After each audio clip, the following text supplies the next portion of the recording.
নমস্কার বন্ধুরা, আশা করি তোমরা খুব ভালো আছো। আমিও খুব ভালো আছি।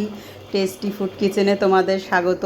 তো টেস্টি ফুড কিচেনে আজকে হচ্ছে দেখো তড়কা আর রুটি। তো পুরো ভিডিওটাই করেছি তোমাদের দেখানোর জন্য বন্ধুরা, তোমাদের সাথে শেয়ার করব। তোমাদের শেয়ার করতে খুব ভালো লাগে, তার জন্য চলো দেখো আমি প্রথমেই তো ডিম দেখিয়েছি, দুটো ডিম নিয়ে নিয়েছি তড়কা করার জন্য। আর দেখো এখানে আমি রসুন, পেঁয়াজ, আদা আর টমেটো আর লঙ্কা একদম কুচি কুচি করে কেটে নিচ্ছি।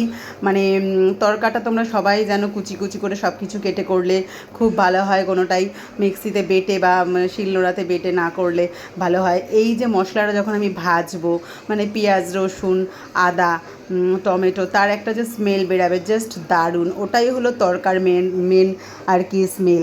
তো বন্ধুরা দেখো প্রথমে আমি সব কিছু এরকম কুচি কুচি করে কেটে নিলাম, কুচি কুচি করে কেটে দেখো রেখেছি।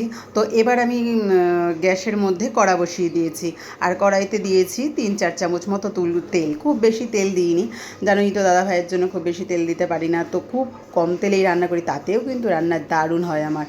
অতি অবশ্যই তোমরা আমার রেসিপিগুলো একটু ট্রাই করে করো, তো দেখবে সত্যিই রান্নাগুলো অল্প তেলে খুব ভালো হয়। আর দেখো সবগুলো মশলা কিন্তু আমি একসাথেই তেলের মধ্যে দিয়ে দিলাম, যে পেঁয়াজটা আলাদা করে ভাজলাম, রসুনটা আলাদা করে ভাজলাম, সেরকম কিছু না, সব কিছু একসাথে দিয়ে একটু বেশ নাড়াচাড়া করে ভাজা ভাজা হয়ে গেলেই আমি ওই কড়াইয়ের মধ্যেই আলাদা করে কোনো তেল দিলাম না, তার মধ্যেই দিয়ে দিলাম আমি দুটো ডিম।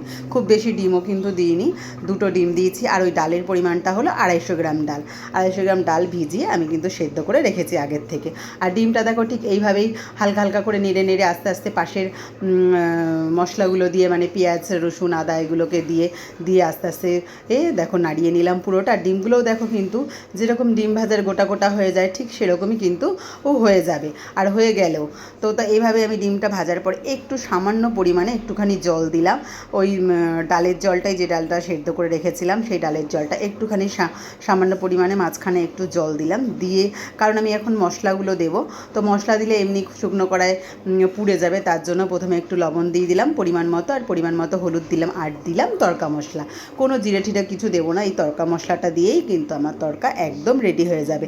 এবার বেশ করে একটু নাড়াচাড়া করলাম, আর ওই যে ডাল সেদ্ধ করে রেখেছিলাম দেখো, আর ডালের জল দিয়ে আমি কিন্তু একটু মশলাটাকে এখন কষাবো। বেশ ভালো করে একটুখানি কষিয়ে নিলাম মশলাটাকে। বেশ ভালো করে কষানোর পর আমি সেদ্ধ করে রাখা তড়কার ডালটা দিয়ে দেবো কড়াইয়ের মধ্যে। মশলাটা দেখেই তোমরা বুঝতে পারছো বেশ গামাখা হয়ে গেছে, মানে মশলাটা একদম কষা হয়ে গেছে, বোঝাই যাচ্ছে। এবার আমি ডালটাকে ঢেলে দিলাম, আর ডালটাকে ঢেলে দেওয়ার পরেই দেখো ও বেশ ভালো করে একটু নাড়াচাড়া করে হালকা স্টিমে বেশ কিছুক্ষণ আমি একটু ফুটতে দেবো।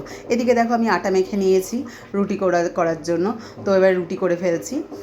রুটিটা দেখো ও বেলছি বন্ধুরা, কিন্তু রুটিটা কিন্তু আমার খুব সুন্দর গোল গোল রুটি করতে পারি আমি। তো বন্ধুরা তোমরা কমেন্টে জানিও কে কে গোল গোল রুটি করতে পারো, আর কে কে মানে ওই নানান রকমের শেপের রুটি করতে পারো। আমি আগে রুটি করতে পারতাম না, শাশুড়ি মাই কিন্তু আমাকে রুটি করাটা শিখিয়েছে, এইভাবে চেপে বেলো, ওইভাবে চেপে বেলো, তাহলে গোল রুটি হবে। তো পুরো রুটির ক্রেডিটটাই কিন্তু আমার শাশুড়ি মার। তো চলো রুটি দেখো আমি ভেজে নিচ্ছি, আর একদম এরকম সুন্দর সুন্দর বল বল রুটিও কিন্তু আমি করতে পারি। মানে শাশুড়ি মা, আমি বিয়ের পরের থেকেই শাশুড়ি মা আর দিদিভাই, এদের থেকে আমি রুটি করাটা শিখেছি। দিদিভাই যেমন রুটি লুচি করায় একদম এক্সপার্ট, তো ওদের থেকেই কিন্তু আমি লুচি করাটা শিখেছি। বাপের বাড়িতে একদম কিন্তু আমার রুটি হতো না, লুচি হতো মাঝে সাঝে, কিন্তু রুটি হতো না। আমরা রুটিকেও পছন্দ করি না খেতে, কিন্তু এখানে এসে রোজই কিন্তু টিফিনেও রুটি করতে হয়, আর কিন্তু রাতের ডিনারেও আমাদের রুটি করতে হয়। তো সেই জন্য রুটিটা খুব ভালো শিখে গেছি। দেখো আমি কি সুন্দর বল বল রুটি করেছি। কমেন্টে জানিও কে কে গোল গোল রুটি করতে ভালো পারো, কে কে বল বল রুটি করতে ভালো পারো। তো এদিকে দেখো আমার রুটি করাও হয়ে গেছে, আর তরকাটাও একদম রেডি। তরকাটা দেখতে জাস্ট দেখো এরকম সুন্দর হয়েছে, একটা দেখেছো কি সুন্দর গামাখা ভাব হয়েছে। তরকাটা একটু এরকম হলেই খেতে ভালো লাগে। তো বন্ধুরা আজকের রেসিপিটা তোমাদের কীরকম লাগলো, সকালের টিফিনের রেসিপি, অতি অবশ্যই কিন্তু জানাতে ভুলো না।